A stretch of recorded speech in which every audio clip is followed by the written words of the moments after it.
और अब बात करेंगे अतिक्रमण पर चले बुलडोजर की। और पटना से बड़ी खबर आपको बता रहे हैं, अतिक्रमण उन्मूलन अभियान पर रोक लगा दी गई है। इस वक्त की बड़ी खबर पटना से आ रही है, जहां अतिक्रमण पर रोक लगा दी गई है। पटना हाई कोर्ट ने अभियान पर रोक लगा दी।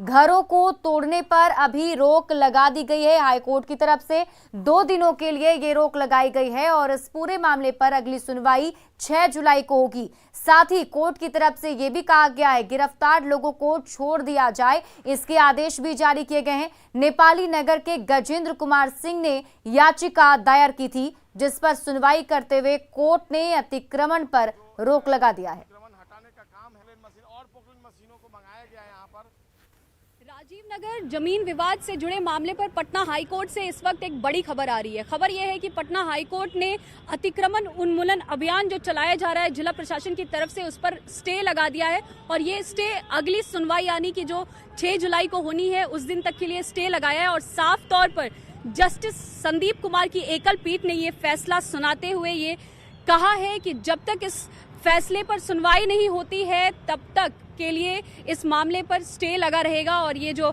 उन्मूलन अतिक्रमण अभियान है इसको तत्काल 2 दिनों के लिए रोक दिया जाए। अगली सुनवाई इस मामले पर 6 जुलाई को होनी है। और ऐसे में एक बात जो सब साफ तौर पर इसमें निकल करके आई है सुनवाई के दौरान, वो यही है कि जस्टिस संदीप कुमार ने साफ तौर पर यह निर्देश दिया कि इस मामले से जुड़े जितने भी एफआईआर अभी तक रजिस्टर किए गए हैं, जो भी पीसफुल प्रोटेस्टर्स हैं उनके खिलाफ, उसको रद्द कर दिया जाए और आगे से कोई भी एफआईआर इस मामले पे जब तक कोई सुनवाई नहीं होती है ठोस, तब तक कोई दर्ज नहीं की जाएगी। तो साफ तौर पर अपने आशियानों को बसाने के लिए जो लोग जद्दोजहद कर रहे थे उनके लिए एक बड़ी राहत की खबर है और कहीं ना कहीं वो अभी चैन की सांस ले पाएंगे। न्यूज़ 18 के लिए ऋतु रोहिणी, कैमरामैन सुबोध के साथ, पटना।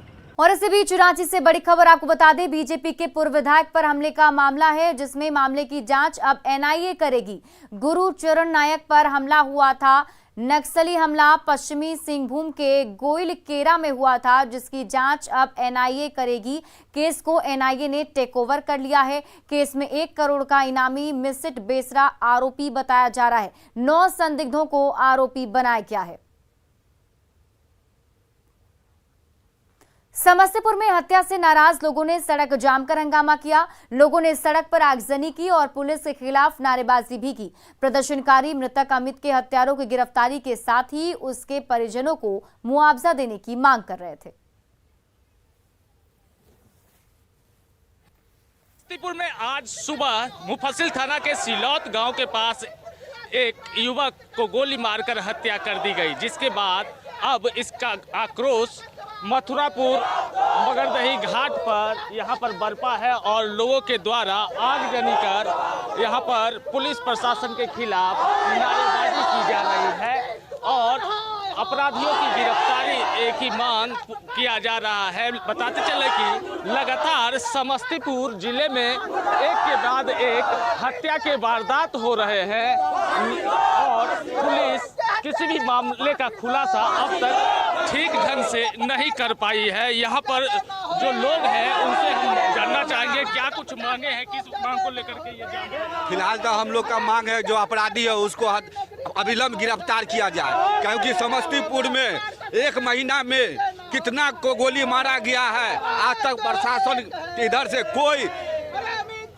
सटीक कार्रवाई नहीं की गई है। आपराधिक वारदात हो रहे हैं और उससे जनता समस्तीपुर की परेशान है और पुलिस किसी भी आपराधिक मामले को रोकने में सक्षम दिखाई नहीं दे रही है। और जाम की सूचना पर आपको तस्वीर में हम दिखाना चाहेंगे जो पुलिस यहां पर पहुंची है और पुलिस के खिलाफ एक बार फिर यहां पर नारेबाजी तेज हो गई है। Mukesh Kumar, news 18 network, Samastipur.